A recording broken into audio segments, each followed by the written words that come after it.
di sini akan membuat video untuk memenuhi tugas UTS mata kuliah Advokasi Kebijakan Publik. Perkenalkan, nama saya Gavin Firmansyah dengan NIM 112240002 dari Program Studi Administrasi Publik Universitas 17 Agustus 1945 Surabaya. Dalam video ini saya tidak sendiri, saya ditemani dengan rekan saya. Halo, saya Atwa Firdaus dengan NIM 111240043. Video ini disusun sebagai bagian dari tugas yang dibimbing oleh Bapak Edi Wahyudi, SH, MSI, selaku dosen pengampu mata kuliah Advokasi Kebijakan Publik.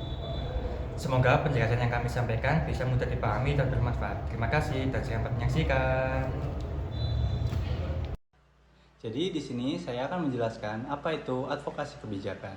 Advokasi kebijakan pada dasarnya adalah upaya untuk membela atau mendorong suatu ide supaya bisa mengaruhi keputusan pemerintah.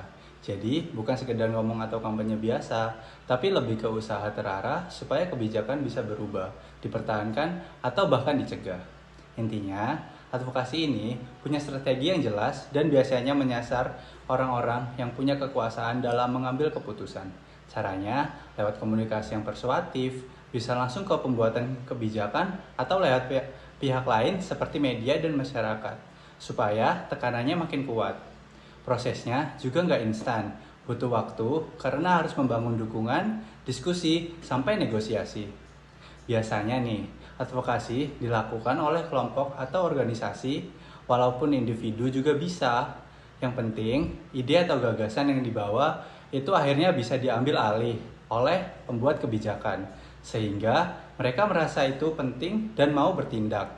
Jadi, tujuan akhir bukan cuma didengar, tapi benar-benar bikin perubahan nyata dalam kebijakan. Yang kedua, saya akan menjelaskan konsep dasar dan aktor-aktor kebijakan publik. Jadi, kebijakan publik pada dasarnya adalah keputusan atau tindakan yang dibuat pemerintah untuk menyelesaikan masalah yang ada di masyarakat. Intinya, bukan cuma soal aturan, tapi juga apa yang pemerintah pilih untuk dilakukan atau bahkan tidak dilakukan. Kebijakan ini selalu berkaitan dengan kepentingan umum.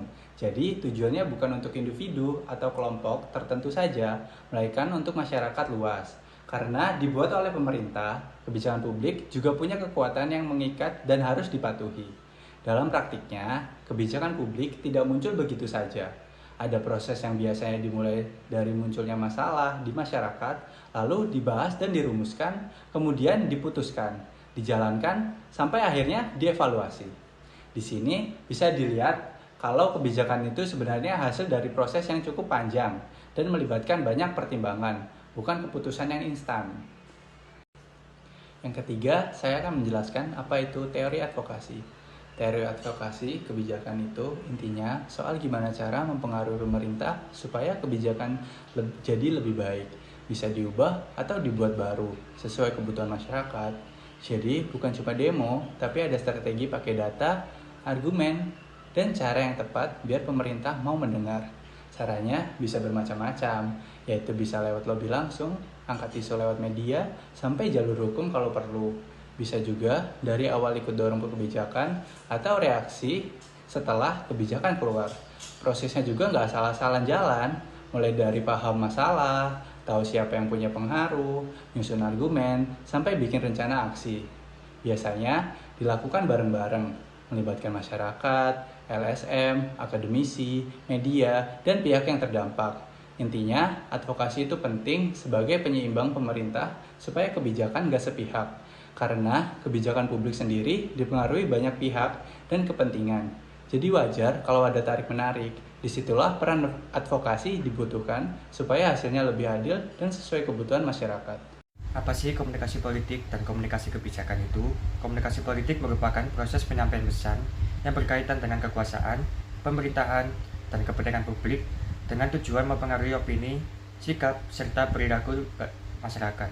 Dalam proses ini, terdapat unsur-unsur penting seperti komunikator, pesan, media, komunikan, dan efek yang saling berkaitan satu sama lain. Komunikasi politik berfungsi sebagai sarana penyampaian informasi, pendidikan politik, serta pembentukan opini publik, sehingga memiliki peran penting dalam menjaga stabilitas dan keberlangsungan sistem politik. Sementara itu, komunikasi kebijakan adalah bagian dari komunikasi politik yang secara khusus berfokus pada penyampaian informasi mengenai kebijakan publik, mulai dari tahap perumusan, pelaksanaan, hingga evaluasi. Komunikasi ini bertujuan agar kebijakan dapat dipahami dengan baik oleh masyarakat, memperoleh dukungan, serta mendorong partisipasi publik. Dengan komunikasi yang efektif, kebijakan tidak hanya dapat dijalankan dengan baik, tapi juga mampu membangun legitimasi pemerintah dan meningkatkan kepercayaan masyarakat terhadap proses pemerintahan. Selanjutnya, ada analisis stakeholder dalam advokasi kebijakan. Merupakan proses untuk mengidentifikasi pihak-pihak yang memiliki kepentingan, pengaruh, dan peran terhadap suatu kebijakan, seperti pemerintah, masyarakat, LSM, akademisi, dan media. Analisis ini penting untuk mengetahui siapa yang mendukung, menolak, atau berpengaruh besar terhadap kebijakan.